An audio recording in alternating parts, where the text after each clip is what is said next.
Biología unidad 2, componentes celulares. Introducción a los compuestos orgánicos.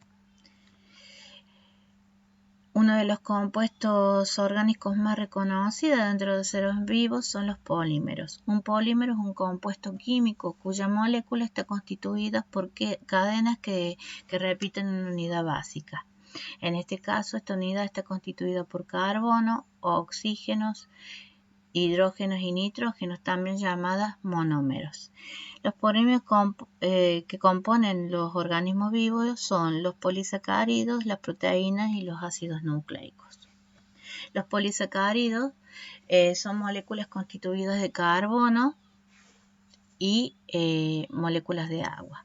La glucosa, cuya fórmula molecular está constituida por 6 carbonos y 6 moléculas de agua, puede ser leída también de otra manera. Si nosotros multiplicamos el subíndice del oxígeno con el subíndice de la molécula, vamos a tener que 1 por 6 es igual a 6 oxígenos, que 2 hidrógenos por 6 es igual a 12 hidrógenos, y vamos a obtener de esta manera la constitución molecular de 6 carbonos, 12 hidrógenos y 6 oxígenos, siendo uno de estos los principales monómeros macromoléculas que se encuentran en el organismo, y formando parte de los más importantes como el almidón, la celulosa y el glucógeno. Es fundamental para nuestro estudio hacer el reconocimiento de las glucosas, dado que dentro del ADN tenemos la pentosa desoxirribosa, que está constituida por 5 enlaces o uniones que forman los 5 carbonos con los hidrógenos y oxígenos, que podemos visualizarla químicamente de esta manera y microscópicamente de esta otra. Los ácidos nucleicos son polímeros de alto peso molecular porque están constituidos por monómeros llamados nucleótidos. Estos nucleótidos poseen 3 unidades. En primer lugar, un azúcar constituida por 5 carbonos o pentosa, que puede ser ribosa en el caso del ácido ribonucleico, o puede ser desoxirribosa en el ácido desoxirribonucleico. Una base nitrogenada púrica o pirimídica, también llamadas tiamina, adenina, guanina y citosina, y un grupo fosfato que proviene del ácido fosfórico. Si nosotros ubicamos en la molécula, vamos a encontrar que siempre van a estar los grupos fosfato en los extremos. En el centro se van a ubicar las pentosas, que pueden ser ribosas o desoxirribosas, y hacia el centro van a estar enlazándose las tiaminas, adeninas, guaninas y citosinas, es decir, las bases nitrogenadas. Puntualmente, cuando el material genético comienza su división celular, vamos a encontrar que forma una doble elixir. Dentro de esta doble elixir es donde se encuentra esta estructura molecular llamada nucleótida, que no es otra cosa que la formación de genes del futuro ser. Así podemos decir que el ADN o el ácido desoxirribonucleico se encuentra en el núcleo celular y que posee la información genética. Su estructura va a estar constituida por un grupo fosfato en el extremo, una pentosa que es desoxirribosa y las bases nitrogenadas adenina, guanina, timina y citosina. En el caso del ARN o ácido ribonucleico, se encuentra en el citoplasma, y su ubicación no es mera casualidad, dada que es la que se encarga de transmitir el material genético. La estructura también va a estar constituida por su extremo un grupo fosfato, en el centro la pentosa, que en este caso va a ser ribosa, y las bases nitrogenadas.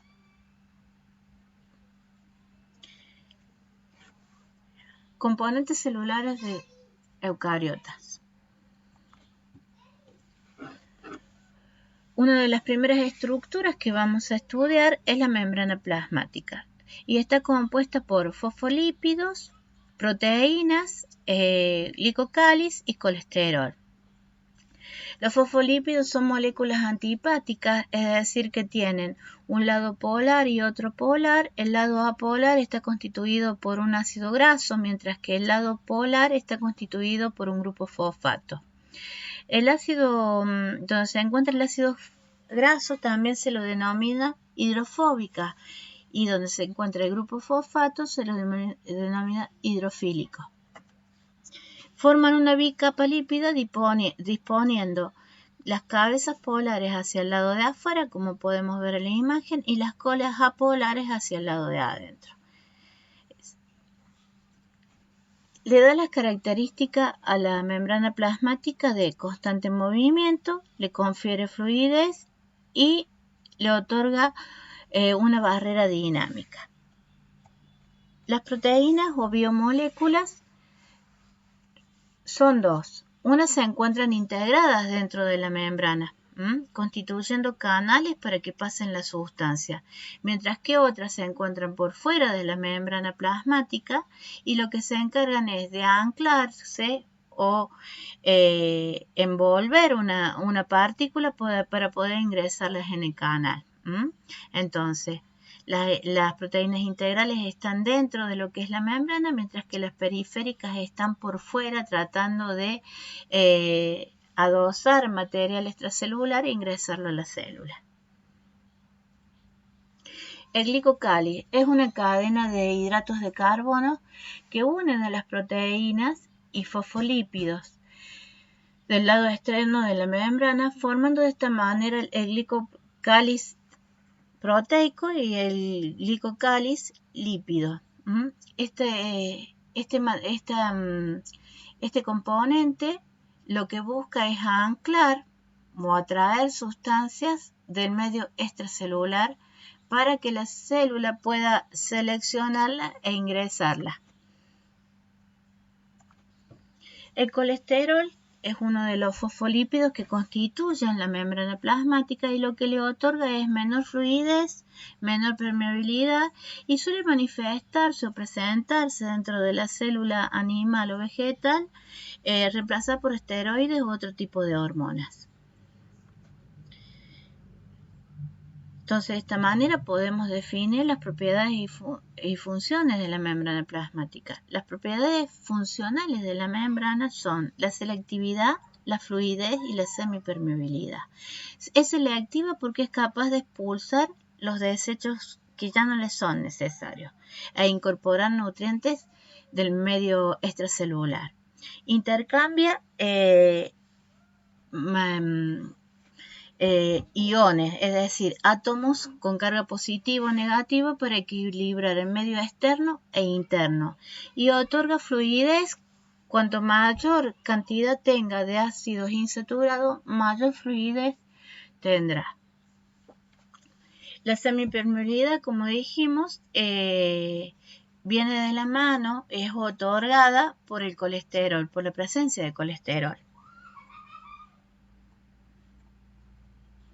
Una vez que nosotros pudimos hablar de la membrana plasmática, tenemos que reconocer su importancia en cuanto al transporte de sustancias y poder definir cuántos tipos de transporte tiene.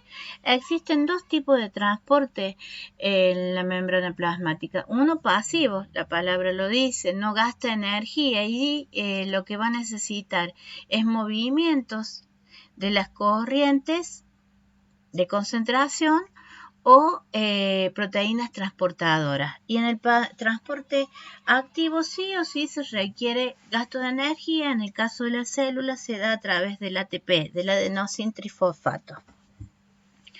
El transporte pasivo está constituido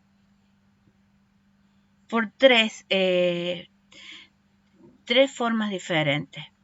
Una primera es una difusión simple, cuando las partículas son muy pequeñas o simplemente no presentan ningún tipo de carga, pasan con facilidad a la membrana plasmática.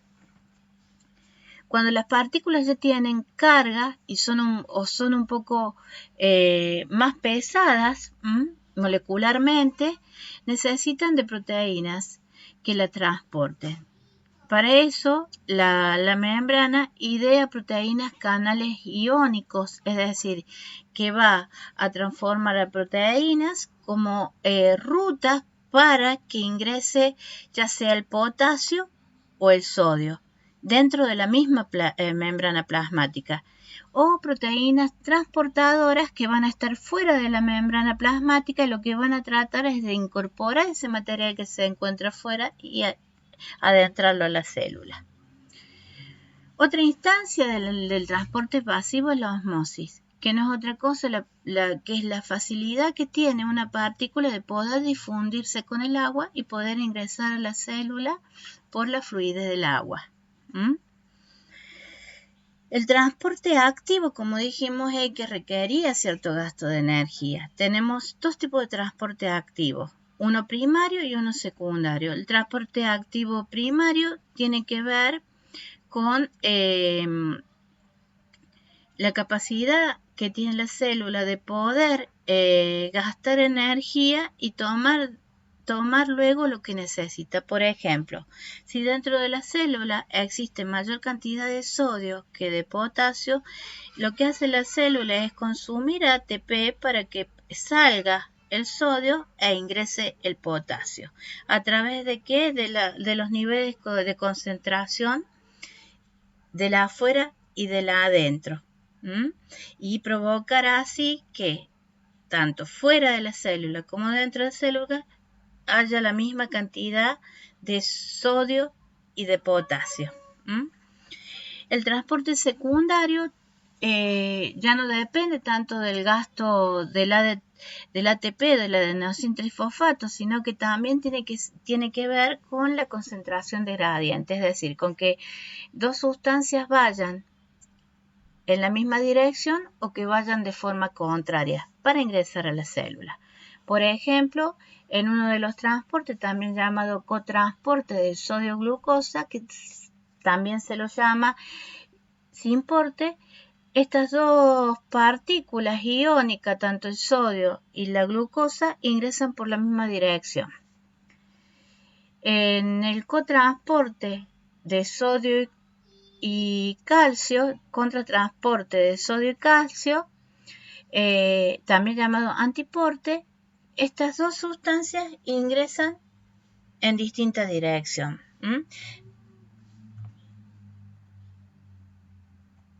Aquí, como podemos observar, la difusión pasiva es una partícula que no tiene casi ni carga ni peso, ingresa con muchísima facilidad.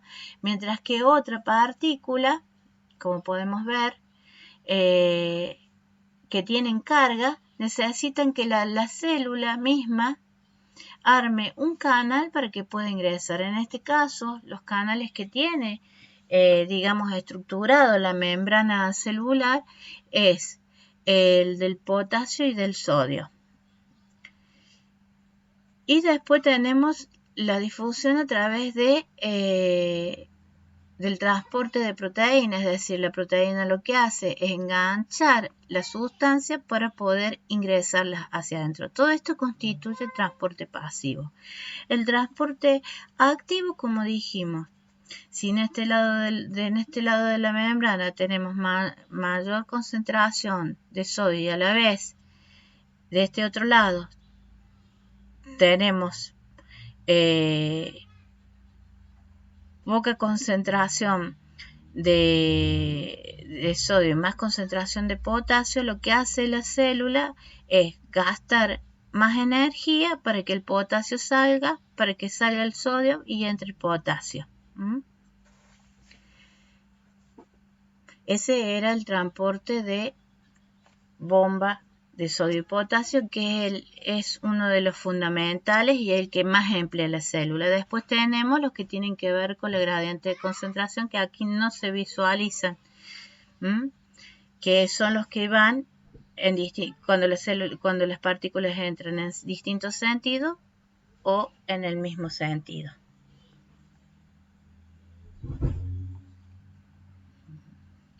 El núcleo celular. El núcleo celular solo está presente en células eucariotas y contiene material genético ADN.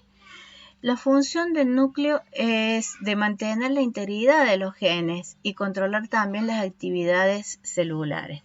Este presenta una envoltura nuclear que también sirve como barrera selectiva, un centro que es el nucleolo, donde se sintetizan y se ensamblan ribosomas. Recuerden que los ribosomas producían proteínas, y un nucleoplasma que está constituido por agua, sales y proteínas. La estructura del aparato de Golgi. El aparato de Golgi es un conjunto de sacos, como podemos observar, que se encuentran cerca de los retículos endoplasmáticos y también cerca de la membrana plasmática. El aparato de Golgi sintetiza azúcar, las modifica, y a la eliminación de este procedimiento lo constituye en vesículas que son transportadas hacia la membrana plasmática y sirve de esta manera para eliminar aquellas sustancias que ya no necesita. El retículo endoplasmático es un sistema. ¿Por qué? Porque está constituido de dos tipos de membranas.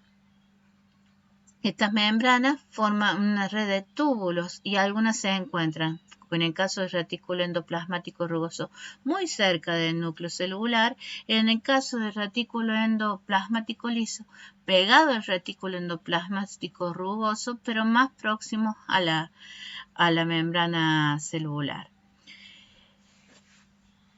Como sabemos, en el núcleo también se sintetizan proteínas y hay constitución de ribosomas. Por tal razón, el retículo endoplasmático rugoso va a poseer en su superficie ribosomas y va a sintetizar proteínas, es decir, va a producir proteínas para que sean usadas por el núcleo. El retículo endoplasmático liso, que se encuentra más apartado, si bien pegado al retículo endoplasmático rugoso, pero más apartado y cerca de la membrana celular, carece de ribosoma, sintetiza lípidos, desintoxica a la célula y captura el calcio. La mitocondria, también llamada la usina celular. La mitocondria es quien se encarga de realizar, digamos, la respiración en la célula y está compuesta por unas crestas. Estas crestas poseen dos matrices, una matriz donde va a circular el ADN y los ribosomas que sintetizan proteínas, y la otra matriz donde vamos a tener material líquido. La función de la mitocondria es fabricar ATP a partir de la glucosa. La respiración celular, también llamada glucólisis, desdobla al ácido pirúvico en dióxido de carbono, agua y adenosín trifosfato. Existen dos formas de manifestación de la respiración, una aeróbica de aire, donde va a haber presencia de oxígenos que van a aceptar electrones, y una anaeróbica, donde no hay presencia de oxígeno, sí de otras sustancias, subproductos metabólicas que aceptan electrones. Recuerden que el electrón es un átomo de carga negativa. Ahora bien, vamos a hablar de material genético en el interior de la célula. Cuando la célula no está en división, el material genético se encuentra en reposo en forma de una masa densa, llamada cromatina. Cuando la célula comienza a dividirse, se forman como un plato de fideo que se llama cromatina, que empieza a condensarse, forma la doble hélice y luego los cromosomas para permitir la división celular. El cromosoma está constituido por un satélite, una constricción secundaria, una constricción primaria y bandas o locus donde se encuentran los genes y el telómero. De acuerdo a donde se encuentre la constricción primaria, el nombre que recibe el cromosoma. Estas son las 4 formas en las que podemos encontrar un cromosoma. Teniendo la constricción primaria en el medio, metracéntrico, la constricción primaria migra un poquito más hacia el extremo submetracéntrico, ya la constricción primaria se encuentra más cerca del extremo acrocéntrico y cuando ya llega al extremo es telocéntrico. ¿De qué nos sirve conocer la forma en que se presentan los cromosomas? Esto nos permite poder acceder a un mapeo de cromosomas que identifican a un ser vivo, femenino, masculino, de acuerdo al número de pares de cromosomas. Un ser humano está constituido por dos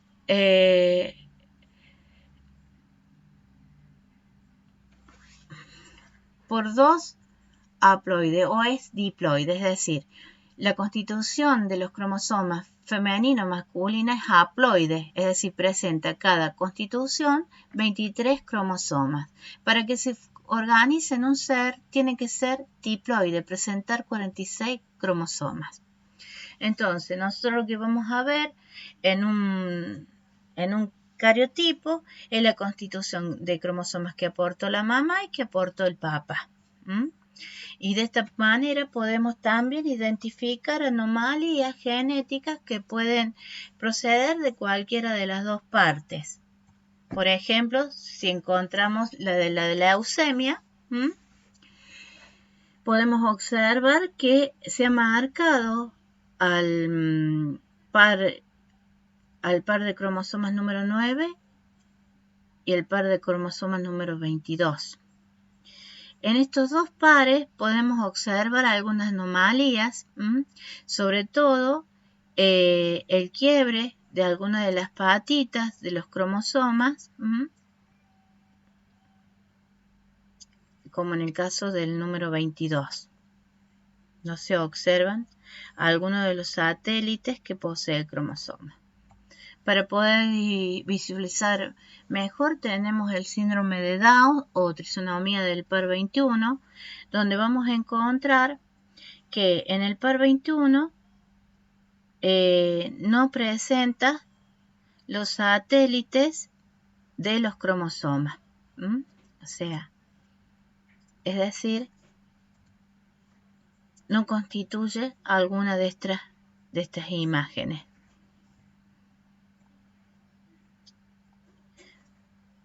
¿Ve? Están faltando uno de los satélites. Una vez que conocemos qué es lo que es un cromosoma, vamos a hablar de la división celular. Cuando hablamos de división celular, tenemos que tener en cuenta que esta se va a realizar en 24 horas. Tenemos que tener en cuenta que se realiza en dos momentos. Uno llamado interfase, que es el periodo comprendido entre dos divisiones, y la otra llamada división celular, que comprende la fase M. Dentro de la interfase, o este periodo comprendido entre dos divisiones, vamos a tener la fase G1, que dura de 6 a 12 horas, donde el material genético se multiplica por acción del ARN mensajero.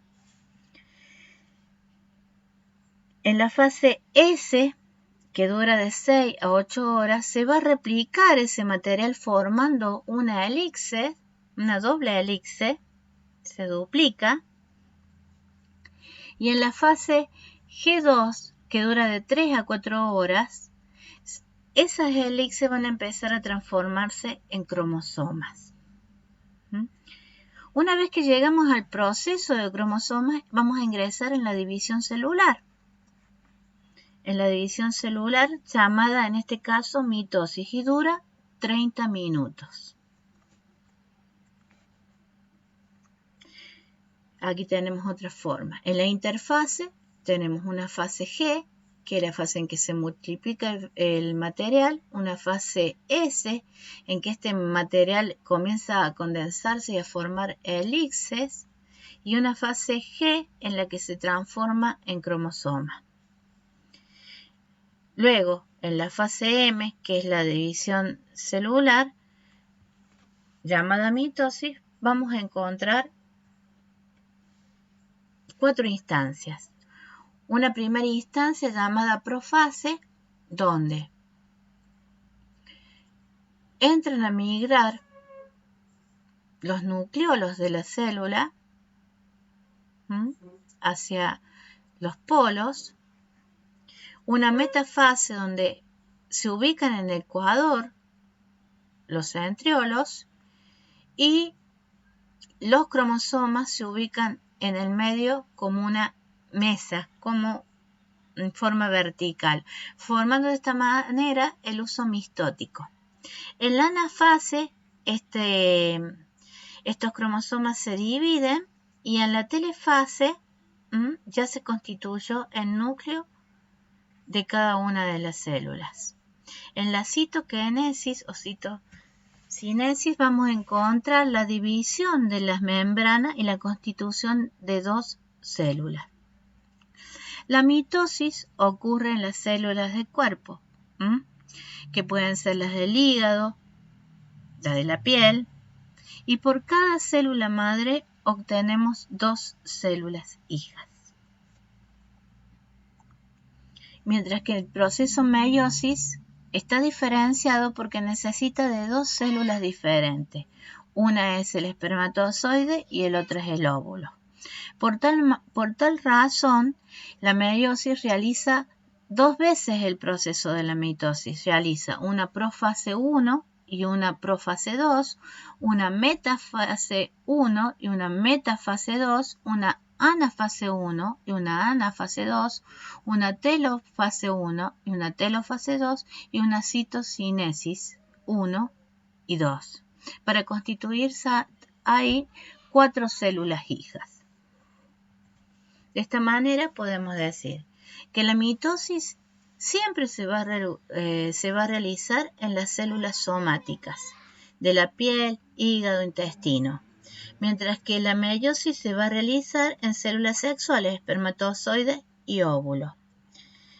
En la mitosis se producen 2 células hijas, en la meiosis se producen 4 células hijas y la intencionalidad es formar un nuevo ser en la meiosis. La mitosis va a estar constituido por una profase, una metafase, una anafase y una telofase única. Por única vez se va a realizar, mientras que en la meiosis se va a realizar una profase 1 y una profase 2, una metafase 1 y una metafase 2, una anafase 1, una anafase 2 y una telofase 1 y una telofase 2. La citocinesis en la mitosis se divide las membranas para lograr la constitución de 2 células hijas. Y en la citocinesis, en la meiosis, divide las membranas para constituir 4 células hijas. De esta manera damos por terminado los componentes celulares de las estructuras de la célula. ¿Qué es lo que debemos tener en cuenta para poder elaborar nuestro apunte personal? En primera instancia, los componentes de cada una de las estructuras, sobre todo también hacer un repaso de lo que son los compuestos orgánicos para poder interpretar luego a la división celular. Es muy importante que podamos identificar las diferencias entre mitosis y meiosis, para poder de esta manera identificar algunas características que solo se presentan en la reproducción o en la división celular reproductiva y en la división celular somática, quiere decir de cada una de las células de nuestro cuerpo. De esta manera me despido y espero que este material les sea de utilidad. Muchísimas gracias.